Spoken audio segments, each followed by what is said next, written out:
I walked home after the inquest. Mother had gone in the car, looking rather sick, as she had done since Eleanor's death. Not that she had liked Eleanor. My cousin, Eleanor Hammond, had gone happily through life as if she woke each morning wondering what would be the most fun that day, stretching her long, lovely body between her silk sheets. How bitter Mother was about those sheets. And calling to poor, tired old Fred in his dressing room. "Let's have some people in for drinks, Fred." "Anything you say, my love." Anything Eleanor said was all right with Fred. I remembered his face at the inquest, shocked and puzzled. "You know of no reason why Mrs. Hammond should take her own life?" "None at all." "Nothing about her health caused her anxiety?" "Nothing. She always seemed to be in perfect health." "She was seeing Dr. Barkley." "She was tired," he said unhappily. But Eleanor had either fallen or jumped from that 10th-floor window of Dr. Barkley's waiting room, and the coroner clearly believed she had jumped. The doctor had not seen her that day, only the nurse. "There was no one else in the waiting room," she told the coroner. "The doctor was with a patient. Mrs. Hammond sat by the window, took off her hat, lit a cigarette, and picked up a magazine. Then I went back to my office and didn't see her again until—" She was a pretty little thing. She looked pale. "What happened next?" said the coroner gently. "I heard the other patient leave. She went out from the doctor's room. When he rang for the next patient, I went to get Mrs. Hammond. She wasn't there. I saw her hat, but her bag was gone. Then—" She stopped and swallowed. "Then I heard people shouting in the street, and I looked out of the window." The coroner gave her a little time, then said, "Would you say she was depressed that morning, Miss Cummings?"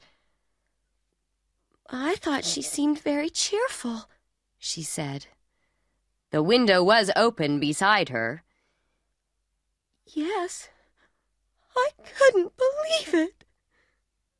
She was crying by this time, and it was clear she had told all she knew. Dr. Barkley, who had just come in, was called next. He was in his late 30s and quite good-looking. Knowing Eleanor, I wondered. She had liked handsome men. Fred, who was not at all handsome, was the exception. Beside me, Mother had also noticed the doctor's good looks. "So that's it," she said disapprovingly. "Eleanor had as much need for a psychiatrist as I need a third leg." The doctor had not seen Eleanor at all that morning. When he rang and nobody came, he went to the waiting room where Miss Cummings was looking out of the window. Suddenly she began to scream. Fortunately, a Mrs. Thompson arrived at that time and went to help her. Asked about Eleanor's visits to him, he said, "I have many patients who are nervous and anxious. Mrs. Hammond had been like that for years." "That is all? She spoke of no particular trouble?" He smiled faintly. "We all have troubles. Some we imagine, some are real. But I would say that Mrs. Hammond was an unusually normal person. I had recommended that she go away for a rest. I believe she meant to do so." His voice was cool and efficient. Fred, however, was watching him closely. "You did not think she intended suicide?" "No, not at any time." He would not speak about anything Eleanor had imagined. His relationships with his patients, he said, were confidential. If he knew anything of value, he would tell them. But he did not. He sat down near us, and the next witness was called. It was the Mrs. Thompson who had looked after the nurse. "I clean the doctor's apartment for him once a week," she said. "That day I needed a little money in advance, so I went to see him." She had not entered the office at once. She had looked in the waiting room and seen Eleanor, and had waited in the hall where it was cool. She saw the last patient, a woman, leave the doctor's room and go down the stairs. A minute or so later, she heard the nurse scream. "She was looking out of the window screaming," she said. "The doctor ran in and we got her into a chair. Somebody had fallen out," she said, but didn't say who." Asked how long she had been in the hall, she thought about 1/4 of an hour. She was sure no other patient had entered during that time. She would have seen them. "You found something belonging to Mrs. Hammond, didn't you, in the waiting room?" "Yes, I found her bag." The bag, it seemed, had been behind the radiator in front of the window. "I thought it was a strange place for it, if she was going to do what she did. I gave it to the police when they came." So Eleanor, having put her hat on the table, had dropped her bag behind the radiator before she jumped? Somehow it didn't make sense to me. The verdict was suicide. Nobody mentioned murder. After Mrs. Thompson's evidence, it seemed impossible. Fred listened with dead eyes. His sister Margaret, sitting beside him, stood up. Dr. Barkley stared ahead of him, then he got up and went out. I was angry as I walked home. I had always liked Eleanor, even though Mother said she took Fred away from me. But Fred never saw me after he first met her. He had loved her with a blind passion from the start. Fools, I thought. Even if Eleanor was in trouble, she would never have jumped out of a window. Somebody had killed her and had got away with it. Who hated her enough for that? A jealous wife? It was possible. She would play around with a woman's husband until she was tired of him. But she had not been doing that lately. She had been rather quiet. Of course, plenty of people had not liked her. She would ignore their feelings or laugh at them. She said what she had to say, and sometimes it wasn't pleasant, even to Fred, but he had never got angry. I thought about Fred, sitting alone, and it made me sad. His house was not far away, and after dinner that evening, I went over.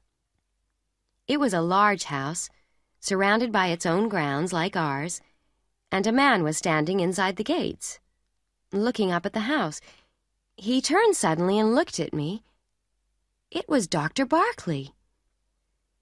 He didn't recognize me. I suppose he had not seen me at the inquest. He touched his hat and went out into the street, and a moment later I heard his car start. But if he had been in the house, Fred made no mention of it. He seemed relieved when he saw me. "Oh, I thought you were the police again," he said. We went into the library. It looked as if it hadn't been cleaned for a month. Eleanor's house had always looked like that, full of people and cigarette smoke and dirty drinks glasses. But at least it had looked alive. Now it didn't. So it was a surprise to see her bag on the table. Fred saw me looking at it. "Police returned it today," he said. "Drink?" "Thanks. Can I look inside it?" He nodded. "There's nothing in it that doesn't belong there. No note, if that's what you think." I opened the bag. It was full, as usual. Makeup, money, notebook, a handkerchief marked with lipstick, some pieces of dress material with a card saying, "Match shoes to these." Fred watched me, his eyes red and tired. "I told you. Nothing," he said. I searched the bag again, but could not find the thing that should have been there. I put it back on the table. Fred was staring at a photograph of Eleanor in a silver frame on the desk. She was beautiful. She was indeed, I said honestly. Margaret thought she was a fool who spent too much money. He glanced at the desk, piled high with unopened bills. Maybe she was. What the hell did I care?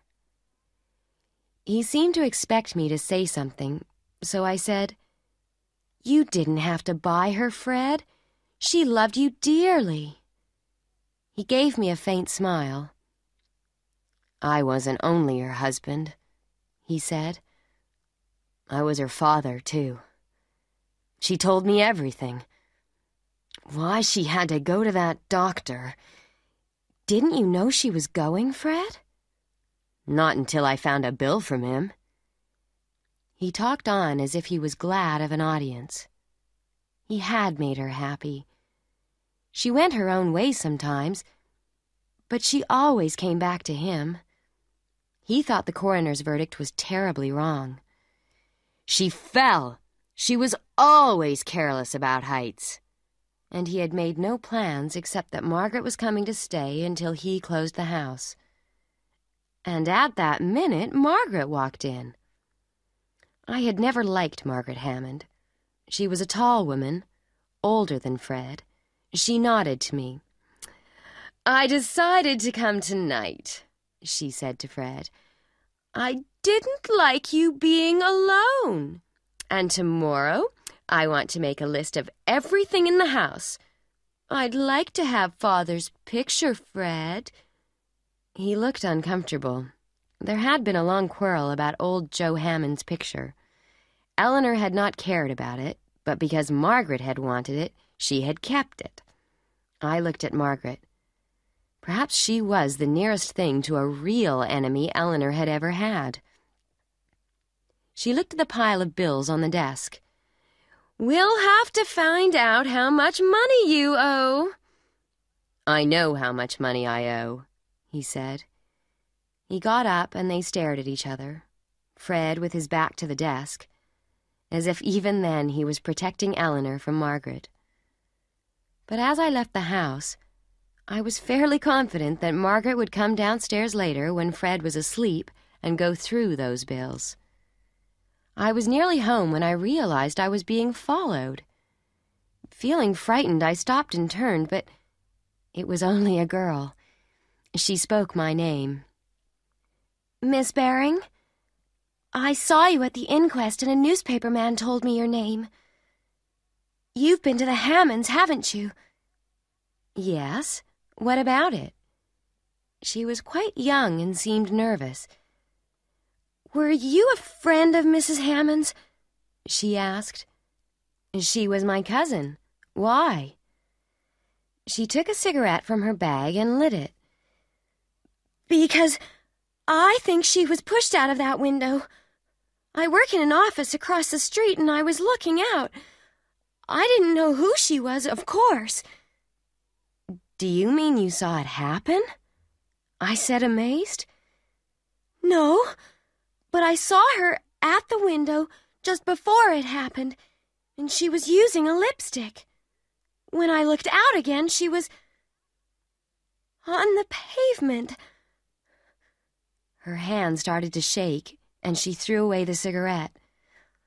"I don't think a woman would use a lipstick just before she was going to do a thing like that, do you?"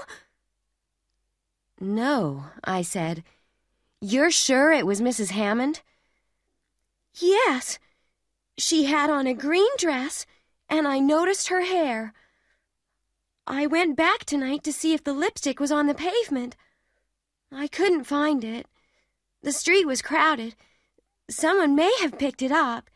It's 3 days ago, but I'm sure she had it when she fell." That was what I had not told Fred, that Eleanor's gold lipstick was missing from her bag. I looked at my watch. It was only 11 o'clock. "We could go and look again," I said. She would not tell me her name. "Just call me Smith. I don't want to get involved. I have a job to keep." I found the lipstick. It was at the side of the road, and 20 cars must have run over it. But after I wiped the mud off it, the familiar letter E was there to see. Miss Smith saw it and gasped, "So I was right!" Then she jumped on a bus, and I never saw her again. I slept badly that night, and it was late when I got to Dr. Barkley's office the next morning. I walked in and put Eleanor's lipstick on his desk. "I don't think I understand," he said, staring at it. "Mrs. Hammond was at the window using that lipstick only a minute before she fell." "Do you mean it fell with her?" "I mean that she never killed herself. Do you think a woman would put lipstick on just before she was going to do what we're supposed to think she did?" He smiled. "My dear girl, if you saw as much of human nature as I do, that wouldn't surprise you." "So Eleanor Hammond jumped out of your window with a lipstick in her hand, and you watched the Hammond house last night and hurried away when I appeared. If that makes sense—" It shocked him. He hadn't recognized me before.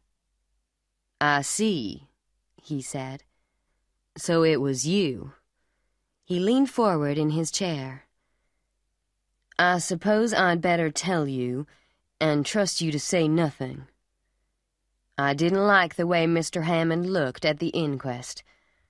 I was afraid he might, well, shoot himself." "You couldn't stop it, standing outside," I said. "I was wondering how to get in when you arrived. His sister phoned me. She was worried." "I wouldn't rely too much on what Margaret Hammond says. She hated Eleanor." I stood up and picked up the lipstick. "You're a very young and attractive woman, Miss Baring," he said. "Why don't you leave this alone? You can't bring her back, you know that." "I know she didn't kill herself," I said. I went out and was less surprised than I might have been to find Margaret in the waiting room. She was standing close to the open window, and for one awful minute I thought she was going to jump herself. "Margaret!" I said sharply. She turned, and her face was white. "Oh, it's you, Louise." She sat down and wiped her face with her handkerchief. "She must have slipped on the floor, Lou. It would be easy. Try it yourself." But I shook my head. I did not intend to look out of that open window with Margaret behind me. She said she had come to pay Fred's bill for Eleanor.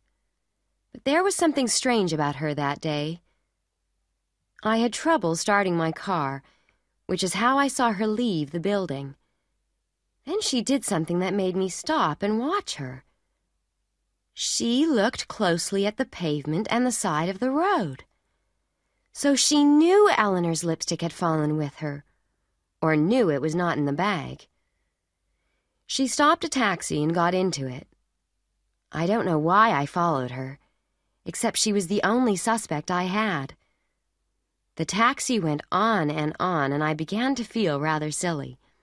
Then it stopped, and she got out. She went up some steps to a house and rang the bell. She was in the house for almost an hour, but when she came out, I sat up and stared. The woman at the door with her was Mrs. Thompson from the inquest. The taxi passed me, but Margaret didn't even see my car. Mrs. Thompson didn't go into the house at once and was still outside when I went up the steps. "May I talk to you?" I said. She was suspicious. "What about?" "A murder," I said. "I think you know something you didn't tell at the Hammond inquest."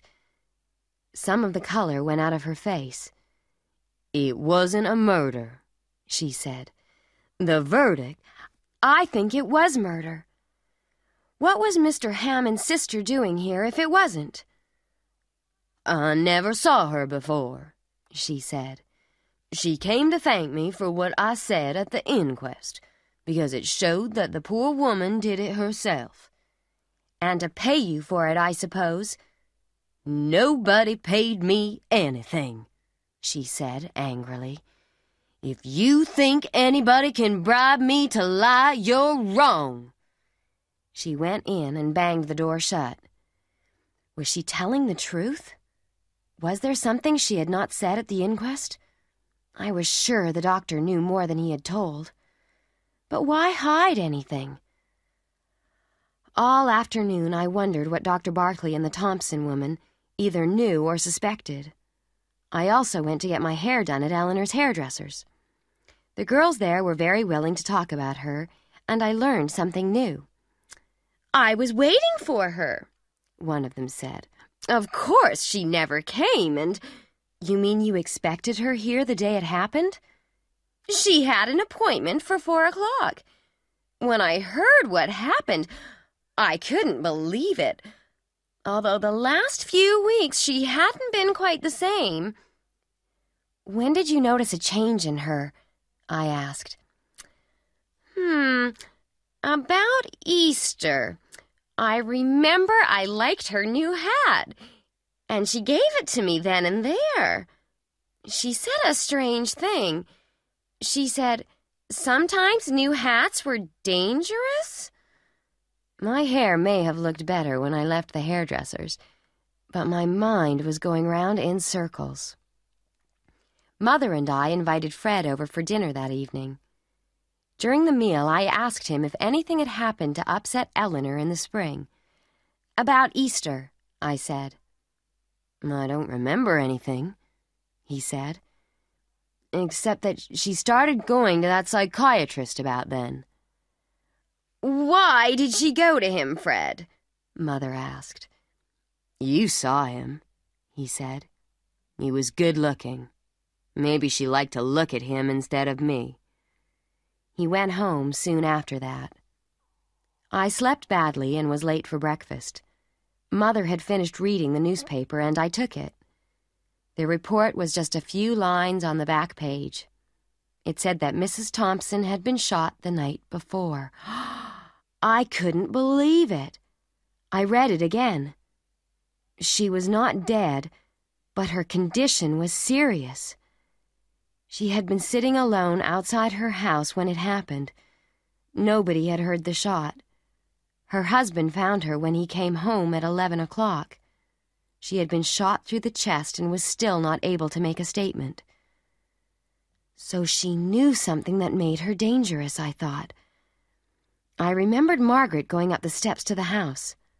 Margaret searching for Eleanor's lipstick in the street. Margaret who hated Eleanor. And I suddenly remembered Fred's gun, which he kept in his desk drawer. I think it was the gun which finally made me go to the police. The police captain of the station wasn't interested, but a detective came to see me later. "You don't think Mrs. Hammond killed herself?" he said. I told him about the lipstick, about Eleanor's appointment at the hairdresser's, and that I thought Mrs. Thompson knew something she hadn't told.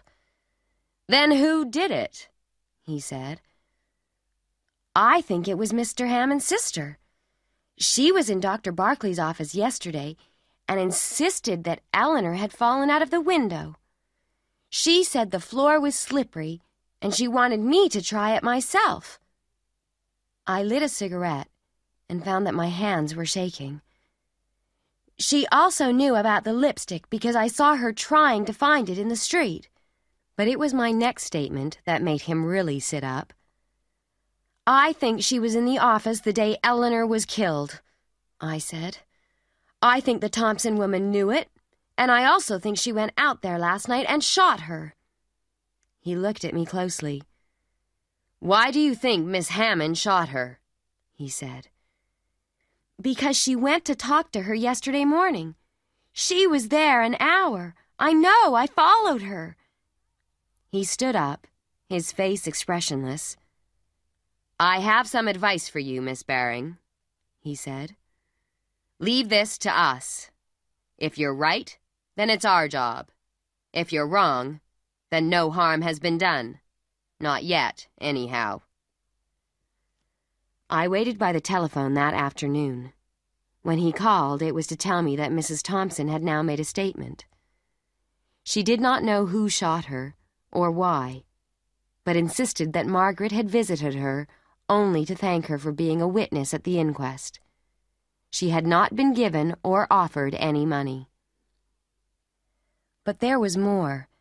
It seemed that Mrs. Thompson had been worried since the inquest and had telephoned Margaret to ask her if it was important. Someone had entered the doctor's office while she was in the hall.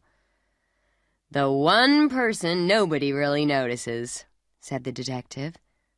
"The postman. I've talked to him. He saw Mrs. Hammond in the office that morning. He remembers her. She had her hat off and was reading a magazine." "Did he see Mrs. Thompson?" "He didn't notice her, but she saw him."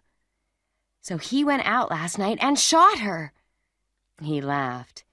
"He took his family to the movies last night. Remember, Miss Baring, that shot may have been an accident. Plenty of people are carrying guns now who never did before."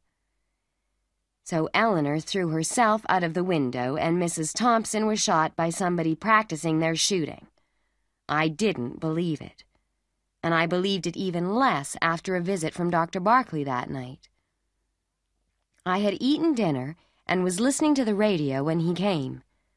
I told him about the police, and that surprised him. "You've been to the police?" he said. "Why not? Just because you don't want it known that somebody was pushed out of your office window." He was angry. "You're dealing with something you don't understand. Why can't you stay out of this?" I suppose I lost control then. "How do I know you didn't do it?" I shouted. "You or the postman?" "The postman?" he said, staring. "What do you mean?" It must have been his surprised face which made me laugh. I laughed and laughed. Then I was crying, too. I couldn't stop. Suddenly, without warning, he hit me across the face, and that stopped me. "Get out!" I told him, but he didn't move. He had stopped looking angry. In fact, he seemed rather pleased with himself. "That's better," he said, and patted me on the shoulder. "I didn't come here to attack you.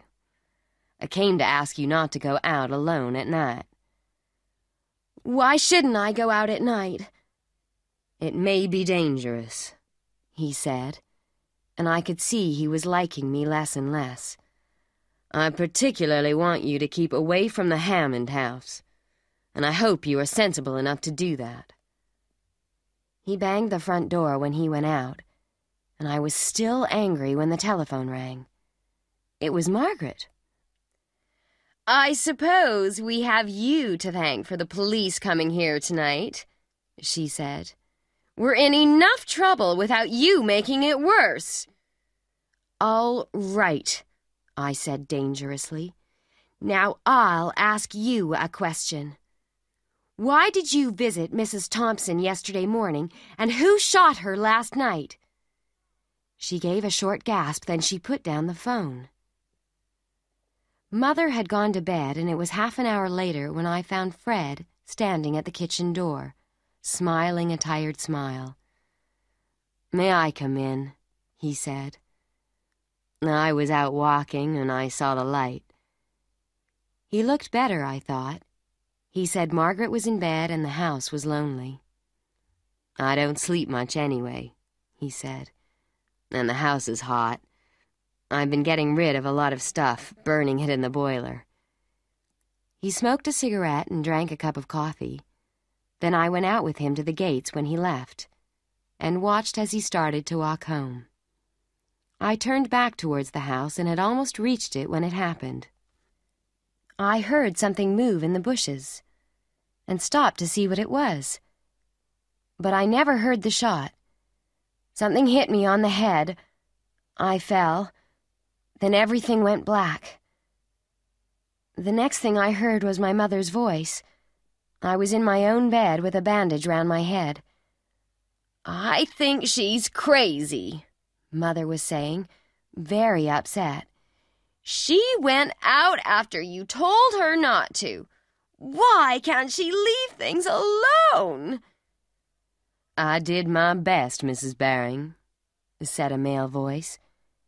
It was Dr. Barkley. He was standing by the bed. He looked strange. One of his eyes was almost shut, and his shirt collar was in a terrible state. "You've been in a fight," I said. "Yes," he said, "and you've got a very pretty bullet graze on the side of your head. I've had to cut off quite a bit of your hair. Don't worry, it was very pretty hair and it will grow again." "Who did it? Who shot at me?" "The postman," he said, and went out of the room. I slept after that. I suppose he gave me something. It was the next morning before I heard the rest of the story. He came in big and smiling, with his right eye purple and completely closed. Then he told me. In the spring, Eleanor had come to him with a strange story. She was being followed and was frightened. The man who was watching her, she said, wore a postman's uniform.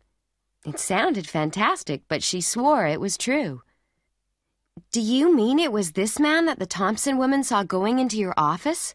I said. "She's already identified him. The real postman had been there earlier. He had seen Mrs. Hammond sitting in a chair, reading a magazine. But the real postman had gone before the Thompson woman arrived. The postman she saw was the one who killed Eleanor." I knew before he told me. "It was Fred, wasn't it?" "It was Fred Hammond, yes." He held my hand.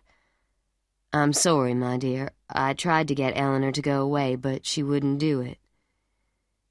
"It's crazy. Fred was madly in love with her." "He loved her, yes, but he was afraid he was losing her, and he was wildly jealous. He looked slightly embarrassed. I think he was jealous of me." "But if he really loved her—" "The line between love and hate is a thin one, and it's possible he felt that she was never really his until no one else could have her." He hesitated before going on. "I was too late last night. I caught him just in time when he shot at you. But he put up a real battle. He got away somehow and shot himself." He went on quietly. Mrs. Thompson had identified Fred's photograph as the postman she had seen going into the office and coming out again just before she heard the nurse screaming. The bullet she had been shot with had come from Fred's gun. And Margaret, poor Margaret, had been afraid that Fred had not been sane for some time. "She came to see me yesterday after she heard the Thompson woman had been shot," he said. "She wanted Fred put away into a special hospital, but she almost went crazy when I talked about the police. I suppose there wasn't much proof anyway. Mrs. Thompson seemed to be dying and the uniform was gone." "Gone?" I said. "He burned it in the boiler. We found some burned buttons and things last night." I tried to think. "Why did he try to kill Mrs. Thompson?" I said. "What did she know?" "She was able to describe the postman who went into my office." After Margaret heard this, she went home and searched the house. She found the uniform and she knew. She tried to think what to do, but she had told Fred she was going to see Mrs. Thompson that day, and she thinks he knew she had found the uniform. All we know is that he left this house that night, got out of his car, and tried to kill the only witness against him. Except you, of course. But why should he try to kill me? I said. Because you wouldn't leave things alone. You were a danger from the minute you insisted Eleanor had been murdered. And because you telephoned Margaret last night and asked her why she had visited Mrs. Thompson. You think he was listening? I know he was listening. And that was when Margaret sent me to warn you. He admitted that he had been watching the Hammond house all evening, and that when Fred came to our kitchen door, he had been just outside. But Fred had seemed quiet drinking his coffee. Then Fred had begun to walk home, and he followed him behind the fence. But just too late he lost him, and he knew he was on the way back. Fred had lifted his gun to shoot me when he grabbed him. Suddenly, I found I was crying. It was all horrible. He got out a handkerchief and dried my eyes. "It's all over now," he said. "You're a very brave woman, Louise Baring. Don't spoil it now." He got up rather quickly. "I think you've had enough of murder and sudden death. What you need is quiet. Someone will come soon to put a new bandage on your head." "Why can't you do it?" "Because I'm not that sort of doctor." I looked up at him. He was tired and he needed a shave, and that awful eye was getting blacker. But he was big and strong and sane.